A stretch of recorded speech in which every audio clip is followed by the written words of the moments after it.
தோழர் ரஹ்மானி இனிய காலை வணக்கம். இன்றைய திருக்குறள் சிந்தனை தோழர் தமிழ் ஆசிரியை சரண்யா அவர்களின் விருப்பத்திற்கிணங்க அம்மாவை பற்றிய குறள் கேட்டிருக்காங்க. நான் வலைதளத்தில் தேடியதில் எனக்கு கிடைச்ச சில தகவலை நான் இங்கே பகிர்ந்துக்கிறேன். அதாவது திருக்குறளில் 1330 குறள் இருக்குது.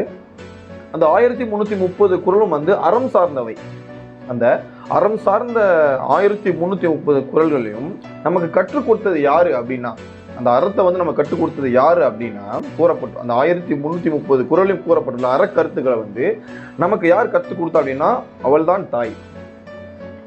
அந்த தாய் நமக்கு அந்த அனைத்து விதமான அறக்கருத்துகளையும் கற்றுக் கொடுக்கும் பொழுது அந்த வள்ளுவரே எல்லாத்த பற்றி சொல்லியிருப்பாங்க. எல்லாத்துக்கும் ஒரு அதிகாரம் வச்சுருப்பாங்க.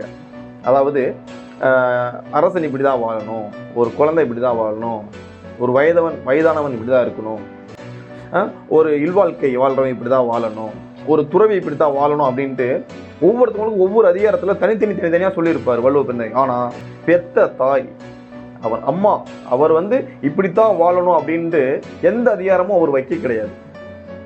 அப்போ அது இருந்து வள்ளுவ பெருந்தகையுமே விலகி இருக்காங்க. ஏன்னா அந்த அதிகாரம் எனக்கே இல்லடா அப்படின்ட்டு வள்ளுவ பெருந்தகை அழகா சொல்றாங்க. பெத்த தாயை பத்தி பெத்த தாய் இப்படிதான் இருக்கணும் அப்படிங்கிற சொல்ற அதிகாரம் அவருக்கே இல்லை அப்படின்ட்டு அவரே சொல்றார். ஆனால் பெற்ற தாய் எப்பொழுது சந்தோஷமாக இருப்பா அப்படிங்கிறதுக்கு ஒரு குறள் இருக்கு. அந்த குறளை இப்பொழுது பார்ப்போம். ஈன்ற பொழுதின் பெரிதுவக்கும் தன் மகனை சான்றோன் என கேட்ட தாய்.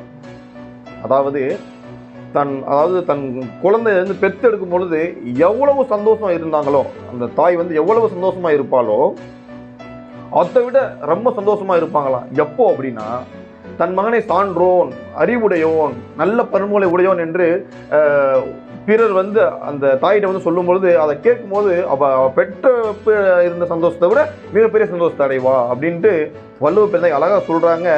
ஈன்ற பொழுதின் பெரிதுவக்கும் தன் மகனை சான்றோன் என கேட்ட தாய். நன்றி. இந்த நாள் இனிய நாளாக அமைய வாழ்த்துக்கள். என்றும் உங்கள் அன்புடன்.